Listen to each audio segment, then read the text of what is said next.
Et qu'est-ce qui pèse, qu'est-ce qui va peser le plus, Boris Cyrulnik, sur l'avenir? Est-ce que c'est la menace sanitaire ou est-ce que c'est la menace terroriste?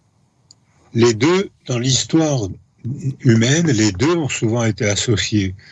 On constate que, par exemple, au siècle des pestes, le XVIIe, il y avait en même temps les guerres de religion, la guerre de 30 ans, il y a eu en même temps des massacres humains et des morts par famine et par peste.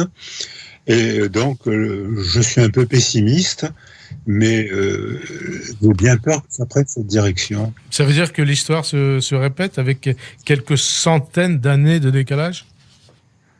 Oh, l'histoire se répète à quelques années de décalage.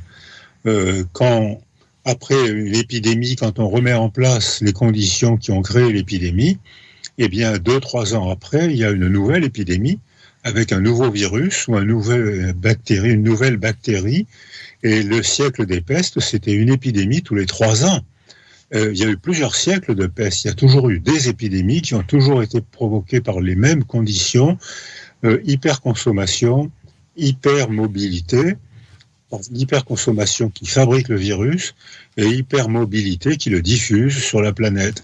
Donc ça s'est répété déjà 100 fois, peut-être même plus, depuis le néolithique. Et alors, vous avez rappelé récemment que toutes les épidémies de peste se seront propagées par une minorité de gens qui refusaient de se confiner.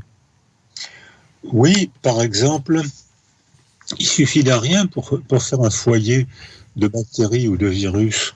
Même si l'immense majorité des gens se confinent et éteint le virus, il suffit d'un foyer pour redémarrer.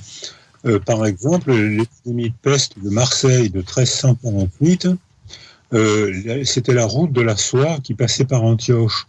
Donc des marins étaient morts pendant le trajet, il fallait faire la quarantaine près de Marseille dans les îles du Frioul, et comme il y avait la foire de Beaucaire un peu au nord de Marseille, avant Avignon, il fallait débarquer les ballots de soie la nuit pour gagner un peu d'argent.